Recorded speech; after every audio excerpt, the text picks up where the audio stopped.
very interested because there were lifeboats on this ship, and we would get there and we knew where we were supposed to go if something happened. So going back to the evening, uh, the last thing I remember before I fell asleep was the captain telling me that by 6 or 6:30 in the morning you'll be in New Orleans, and that's the last thing I remember.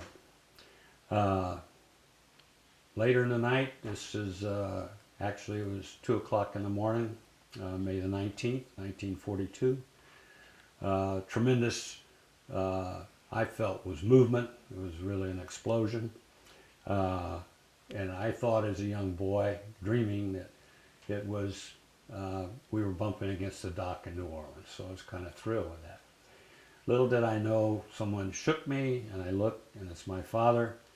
And he says, put on your life jacket and tie it tight. I'll check it later. You stay right here, sitting on the side. And I looked down on the deck in this stateroom, and he was already standing in ankle deep water. A little frightful, but being a young boy, I didn't know whether I was dreaming or what. But he says, you stay here. I'm going to get your mother and your sister. So he goes in there. He gets my sister. They checks her life jacket. My mother was sleeping in a nightgown, very thin nightgown. And as she was getting ready to put on her life jacket, she grabbed a coat, which is about half-length coat, dark, looked like a Navy pea coat, really, if you're familiar with those that the Navy wear. She put that on over her nightgown and put her life jacket over that. And so we proceeded out, hand in hand, out of our staterooms, down the corridor, and we're walking in water.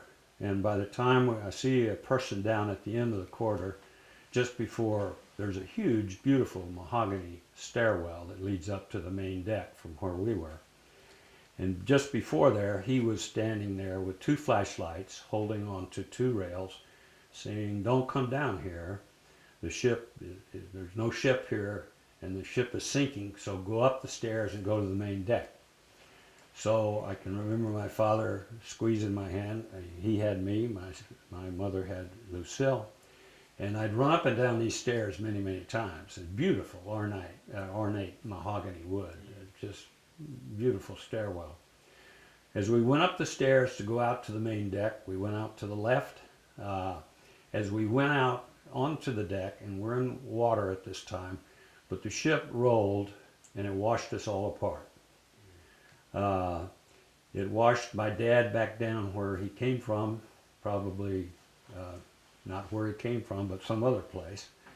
It washed my sister around the other side of the ship. It washed, I went under and someone grabbed me. Fortunately, I just learned to swim in South America. But when we went out there, I went under, and I didn't think I was ever going to come up out of this water.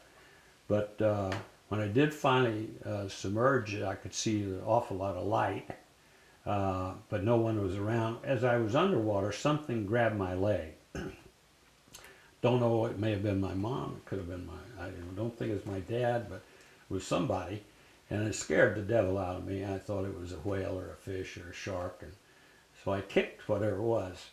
And when I finally came up, I paddled the water, and there's my mother, it washed her up under. There's a little steel, very steep stairwell leading up to the deck above. And it wasn't something that people used all the time, because they usually use a stairwell inside the ship. But sailors used it real quick, and it was very steep. The angle of the ship was probably 45 degrees or so. Skinny little kid that I was, I had been up there. I could hear somebody up there.